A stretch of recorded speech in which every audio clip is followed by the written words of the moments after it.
Oh, sorry. Okay, moving on to acceleration.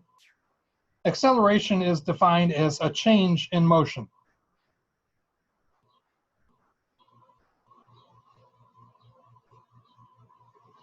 And in everyday life, we think of acceleration as being speeding up. And that's part of it, but that's not all of it.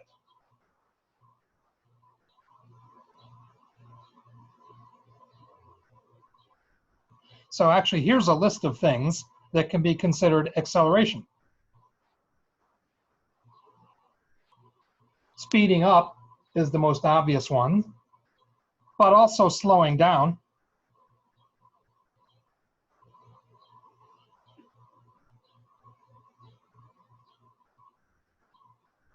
And we, in everyday life, tend to think of that as deceleration, slowing down, but actually deceleration in physics is considered negative acceleration.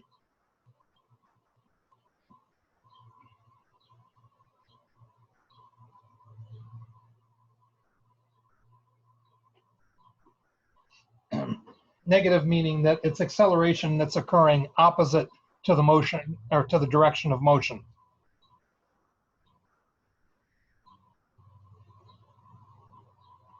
And the one that people often don't think of is changing direction. Because acceleration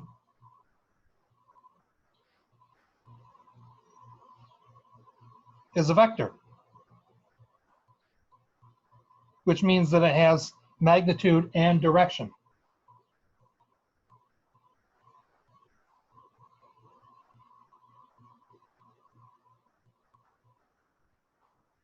As our velocity. So acceleration you can think of as a change in motion or a change in velocity. Since velocity is a vector quantity itself, velocity has magnitude and direction.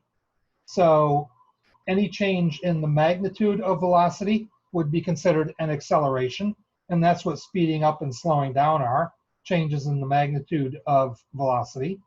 But also anything that changes the direction of velocity would be considered an acceleration. And also any combination of the above.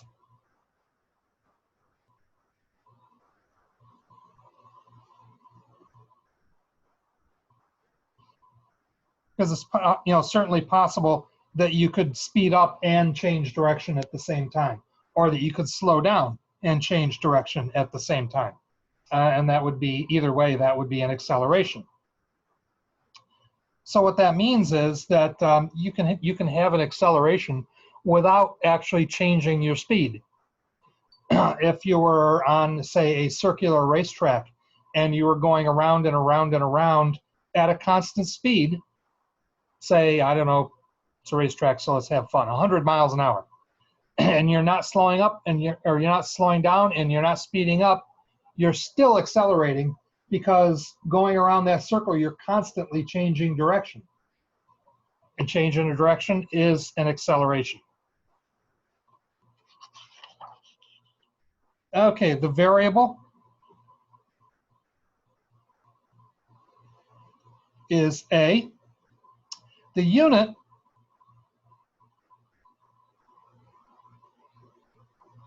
in the SI system would be meters per second squared. And that's because this is a change in velocity.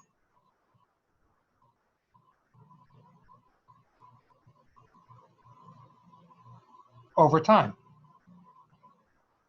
And so velocity and changes in velocity would be in units of meters per second, but that's changing over time. So we measure acceleration in change in meters per second of time. So basically velocity is measured in meters per second, or when we condense it for convenience, meters per second squared.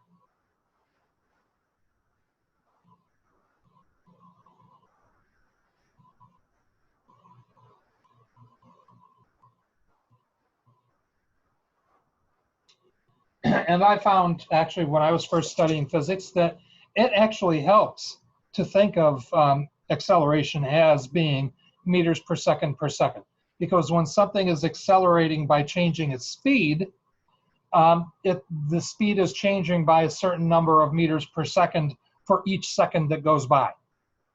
And so actually, if you think of it explicitly as meters per second, that can actually help.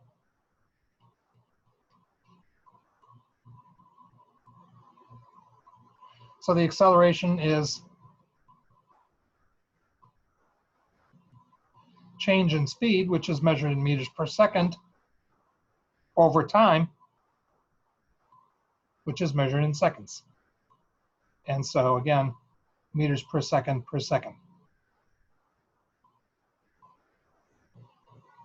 or meters per second squared. Okay.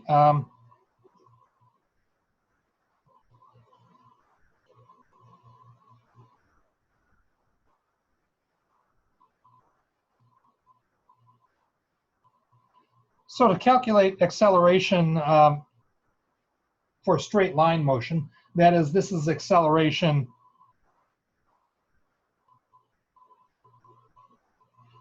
due to a change in speed only.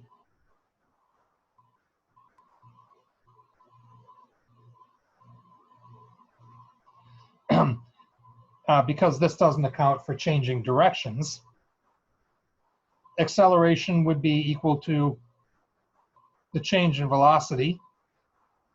So that would be the final velocity minus the original velocity over the change in time.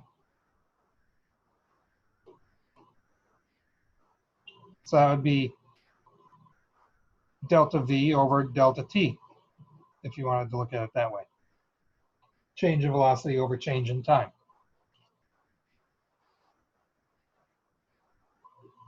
An example would be, say, if an object starts from rest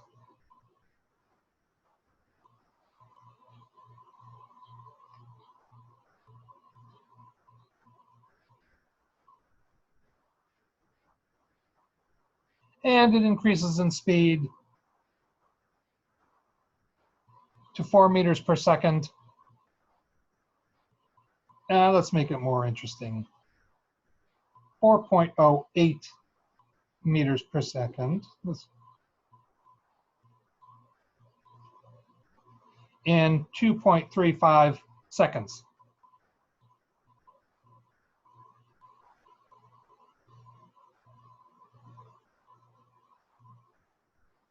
So what is the acceleration here?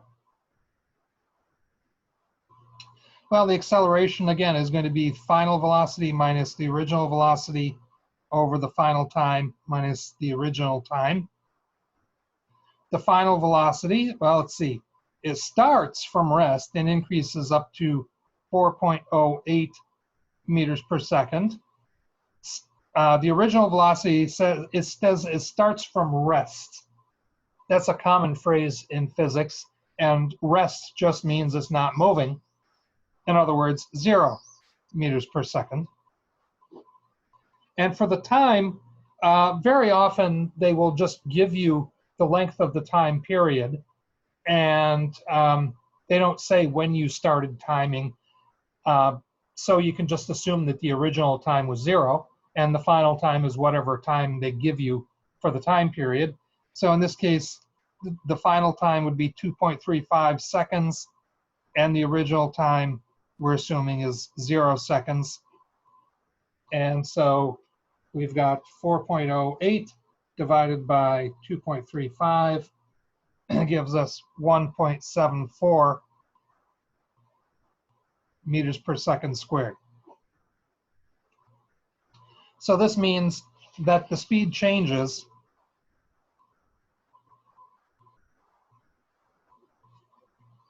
by 1.74 meters per second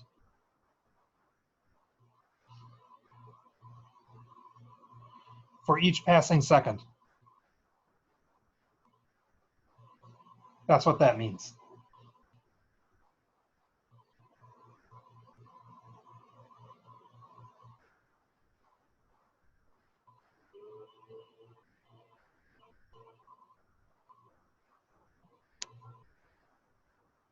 Okay, and so at the end of 1 second, the object would be moving 1.74 meters per second.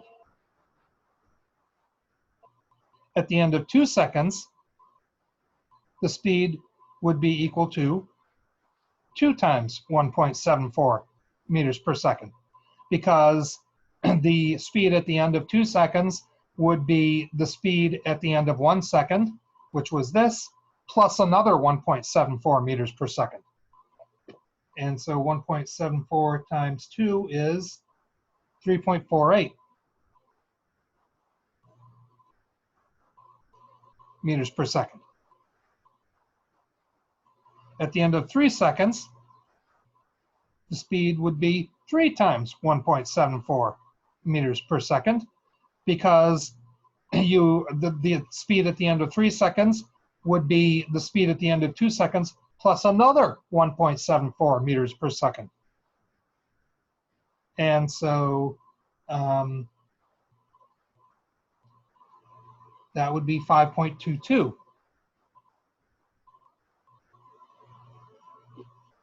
So for each passing second, the speed is going up by 1.74 meters per second.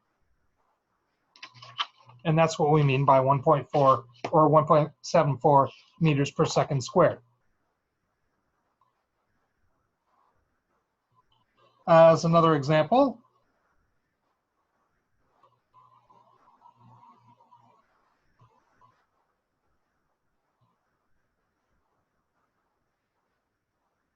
so if an object starts with a speed of 4.0 meters per second,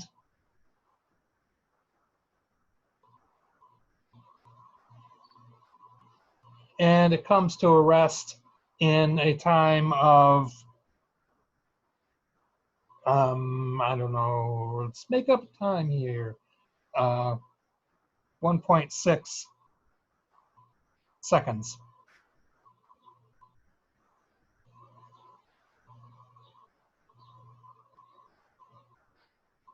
What is acceleration? Acceleration is always the final velocity minus the initial velocity over the final time minus the initial time. And final velocity here. Now remember, in this case, the object is slowing down. It starts with a speed of 4 meters per second and comes to a rest in 1.6 seconds. So the final speed is actually 0 meters per second. And the original speed is 4.0 meters per second. And then the time, this all occurs in 1.6 seconds. So again, we assume that the 1.6 seconds is the final time and that 0 was the beginning time.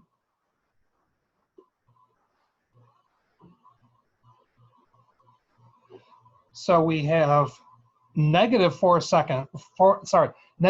meters per second over 1.6 seconds.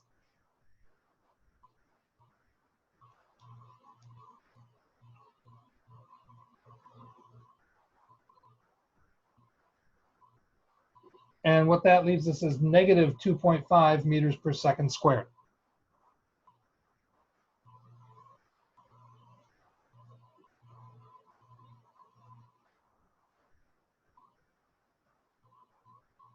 And again, what negative acceleration means is that the object is slowing down.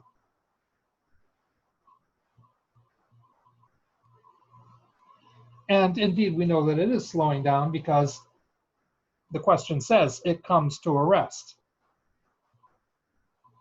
So it's stopping. Okay, so what we've seen so far is that speed is change in distance over time. Velocity is a change in displacement over time. Speed is a scalar quantity, meaning it gives magnitude but not direction. Velocity is a vector quantity, meaning that it gives both magnitude and direction. And we've seen that acceleration is a change in velocity over a period of time. Since velocity is a vector quantity, that means acceleration is a vector quantity.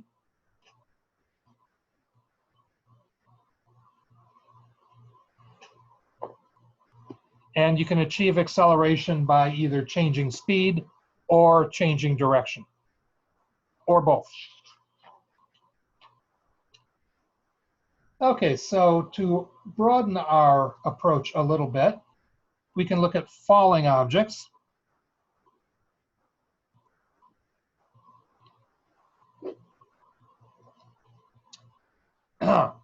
As a bit of a background,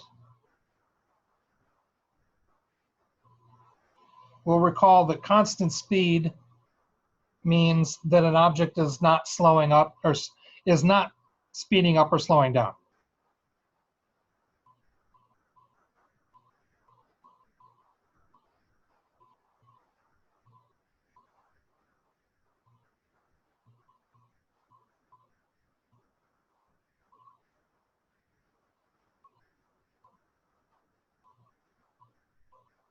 Or in other words, the object covers the same distance for each passing unit of time.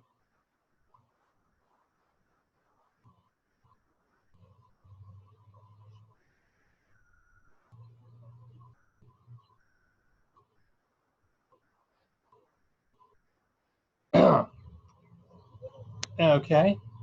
On the other hand, and the reason I mention that is to contrast it with constant acceleration.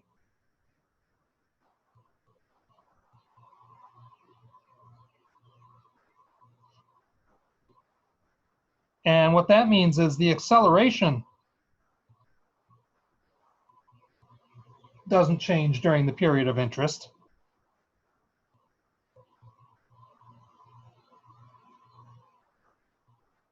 But the fact that there is acceleration means that the object is constantly speeding up or slowing down at the same rate over time.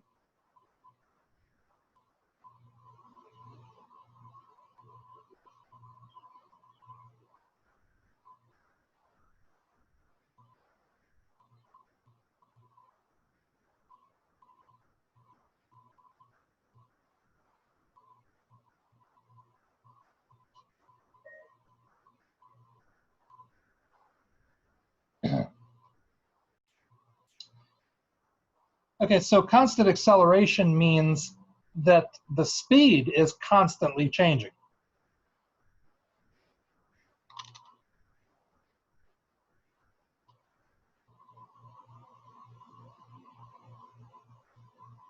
Okay, and the reason we mention this is because there's a special case of constant acceleration, and that is acceleration due to gravity.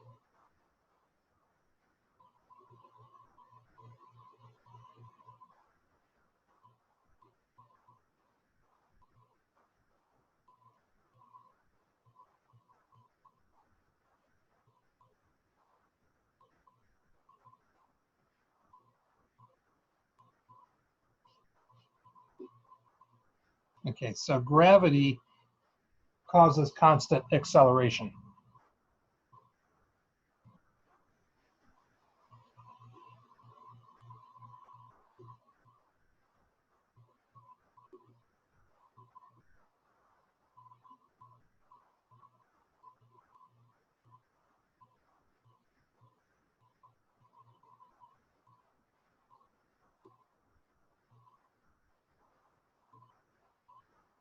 So what gravity is it's a force of attraction that large objects have for other objects. There's actually even an equation where you can figure out the amount of gravitational force the two objects will have for each other based on the masses of the objects and how far apart they are. And the gist of it is that in order to have a significant gravitational attraction, at least one of the objects has to be really, really big. Gravity is actually an inherent property of all matter. So anything that has any mass will have gravitational attraction for other things that have mass. It's just that for smaller objects, that gravitational attraction is really small. It's so small to say this pencil has a gravitational attraction for this pencil and vice versa because they have mass. there's some gravitational attraction between them.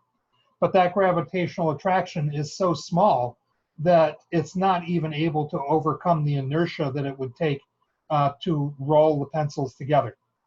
And so that is a very, very weak attraction. On the other hand, the attraction that the Earth has for the pencil is actually pretty substantial. You know, you can hold the pencil up above some, a surface like the paper here, and you drop it, and immediately the pencil drops and hits the paper.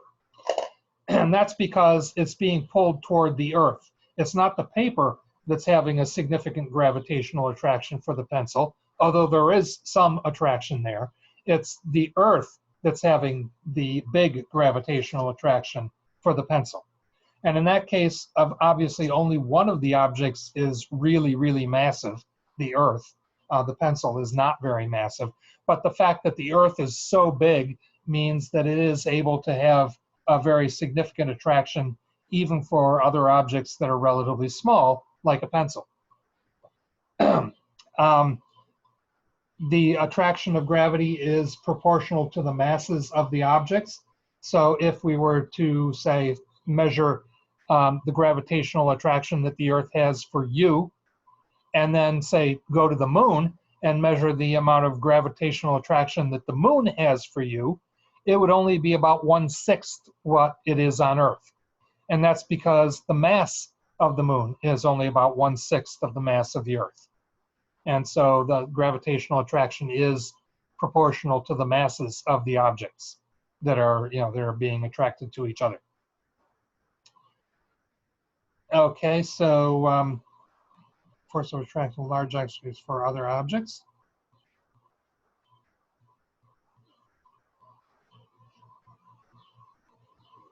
And so the gravity of the Earth causes objects to accelerate when they're released from rest near the Earth's surface.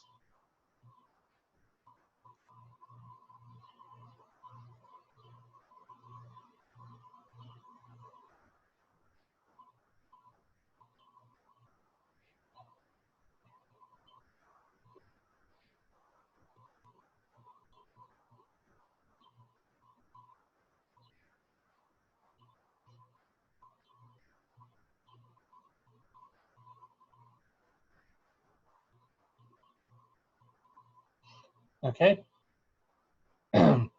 So if you release something, and it can be hard to tell because a lot of times things are falling over a small distance. So like when I drop the pencil from here to down to the paper, it's really hard to tell that the pencil is accelerating as it gets closer and closer to the paper. But it is. Any object released from rest near the Earth's surface will accelerate toward the Earth until it either hits the surface of the Earth or reaches what's known as terminal velocity. And terminal velocity is just the speed at which the wind resistance is so great that the object can't fall any faster. Okay, this is known as free fall.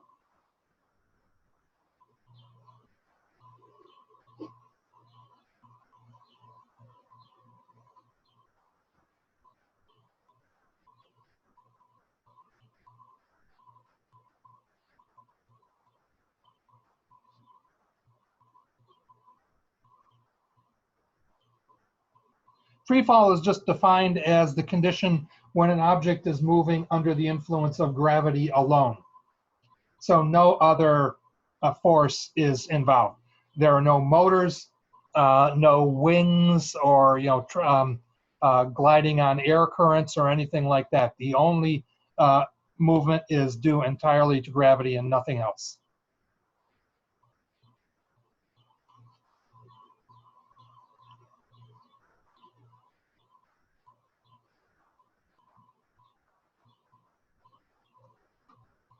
Now it's a little counterintuitive, but free fall can actually be upward, in which case an object would be slowing down. So if you take a ball and you throw it upward, the ball goes slower and slower and slower. It's decelerating until it comes to a stop, and then it starts falling. So the ball is actually in free fall even when it's moving upward. once it stops and it starts coming back down again, it accelerates. It goes faster and faster and faster until it hits the ground. And then it is also in free fall.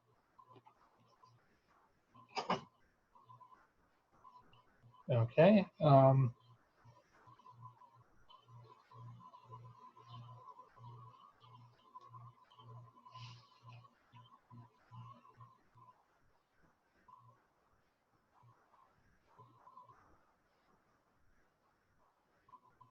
So when an object is moving downward in free fall, it speeds up.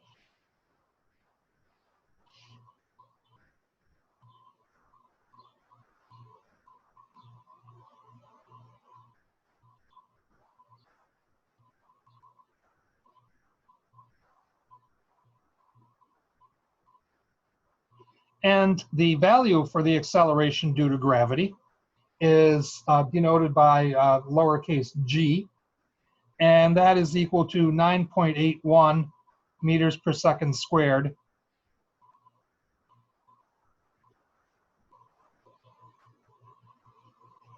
And that is the average value for the acceleration due to gravity on Earth.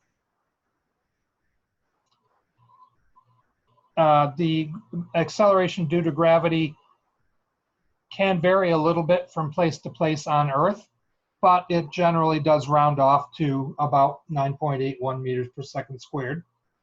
There might be some places where it might be as low as 9.80 and other places where it might be as high as 9.82, but 9.81 is a good average value.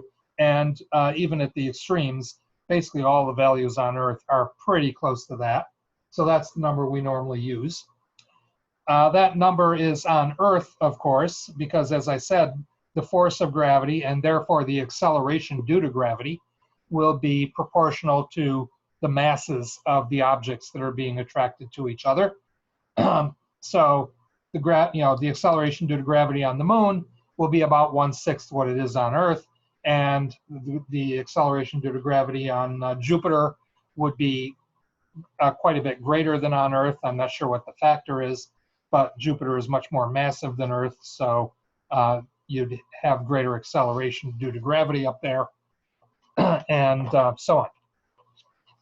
What that means is that the speed of an object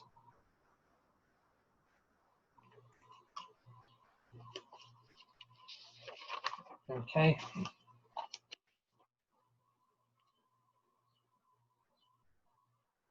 The speed of an object dropped near the surface of the Earth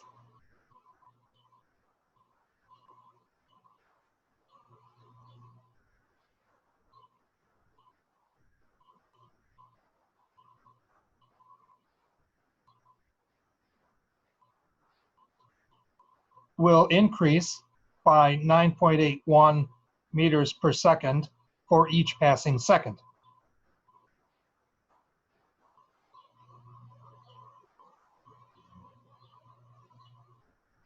So if the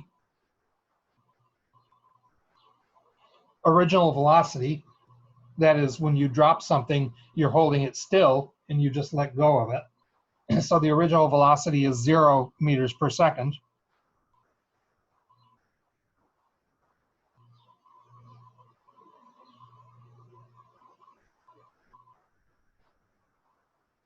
At the end of 1 second, the object would be traveling at 9.81 meters per second downward. At the end of 2 seconds, the object would be traveling at 19.6 meters per second downward.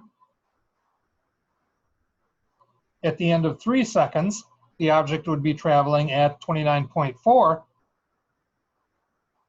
meters per second downward, and so on and so on and so on, until the object either, like I said, either hits terminal velocity or hits the surface of the Earth, one or the other. Notice that 19.6 is 9.81 times 2, and 29.4 is 9.81 times 3. And so the object just gains 9.81 meters per second for each second that goes by. and it adds that on to the velocity that it already had. Okay.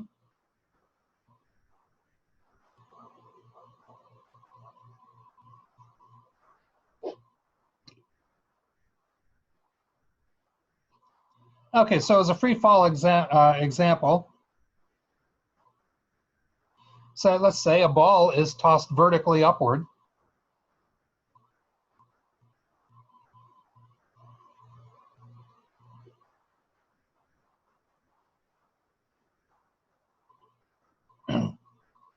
With an initial velocity of 19.6 meters per second.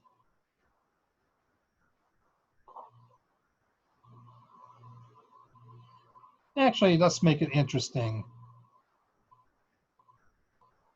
Let's make it 27.8 meters per second so that it won't come out to be a nice, neat whole number. How much time would be required for the ball to reach its maximum height?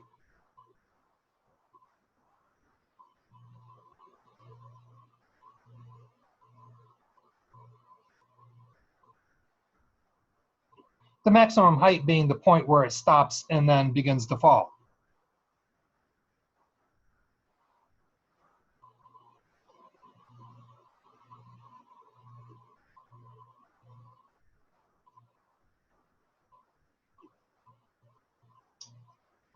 Okay, so what we're given here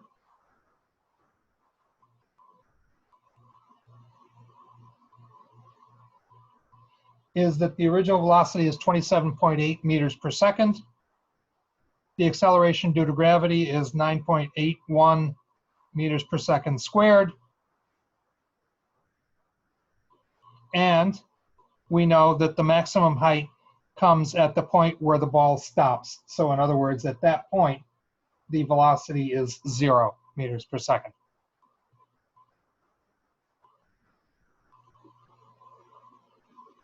So we know that acceleration is the change in velocity over the change in time. That's going to be final velocity minus original velocity times or divided by time. And by simple algebraic rules, if you know the acceleration and you want to find the time, well, you can actually just interchange whatever is on the left-hand side of the equal sign with what's on the denominator of the fraction. So time would be equal to VF minus VO over A. That makes it a lot easier because we know all of the stuff on the right-hand side. VF is 0 minus 27.8 meters per second over negative 9.8 meters per second squared. Actually, probably should have written that in up above. Since the ball is moving upward and gravity is pulling it downward, those two quantities have to be of different sign. So if you're going to consider the velocity of the ball moving upward to be positive, which is the way we normally do things, upward is normally considered positive, then the force of gravity pulling it downward would need to be negative. And so it's VF minus VO over negative 9.8 meters, 9.81, sorry, meters per second squared.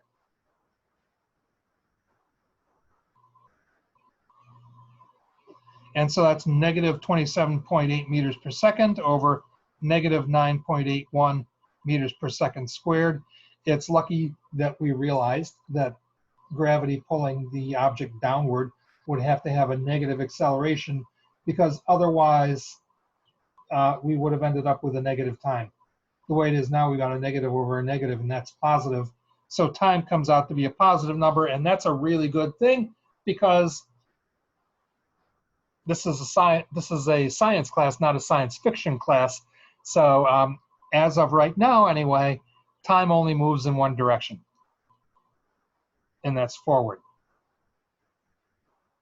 27.8 divided by 9.81 gives us 2.83 seconds.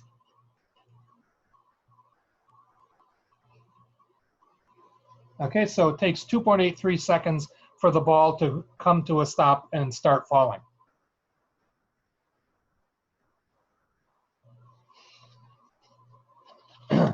Okay, well, that's past 30 minutes, so I'm going to call it quits there for part B, and we'll be back with part C.